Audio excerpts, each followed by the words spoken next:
Xo'p, shu darsimizda keling kompaniyada ketkaziladigan chiqimlarni qanday kiritish kerakligini ko'rib chiqamiz. Buning uchun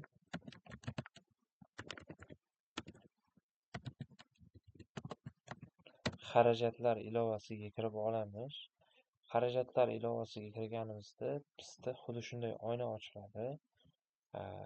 Xo'p, bizda topshirish uchun, ya'ni biz qilgan xarajatni bizda buxgalteriya bo'limidan tasdiqlash kerak. Ya'ni shu summani biz xarajat qilganimizni va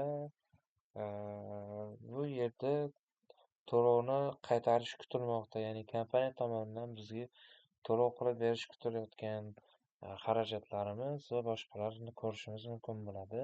Bizda ikki xil variant bor xarajatlarni yuklash uchun. Biz to'g'ridan-to'g'ri chekni yuklashimiz mumkin. Yoki bo'lmasam yangi tugmasini bosib o'zimiz manual kiritishimiz mumkin bo'ladi.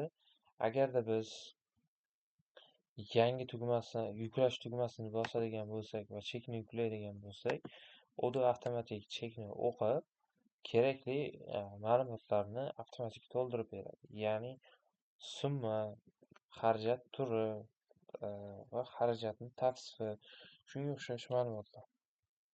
Keling yangi tugmasini bosib kiritib ko'ramiz. Misol uchun taksi.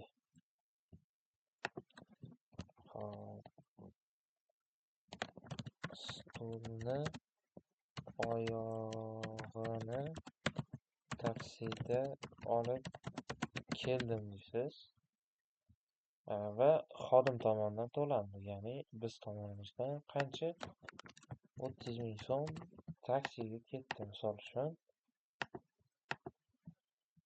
30,000 so'm taksiga ketdi va bizda bir soliqlar bo'lishi mumkin xarajatimizda. Bizda soliq shart emas. Xarajat sanasi.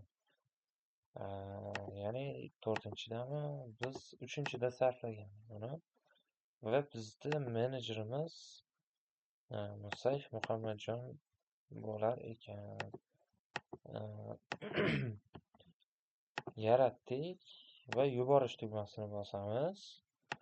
Yuborish tugmasini bosganimizdan so'ng bizda tasdiqlash kutilmoqda statusga o'tadi va bizda buxgalter tomonidan tasdiqlanadi va bu to'lov bizga qaytib beriladi kompaniya tomonidan.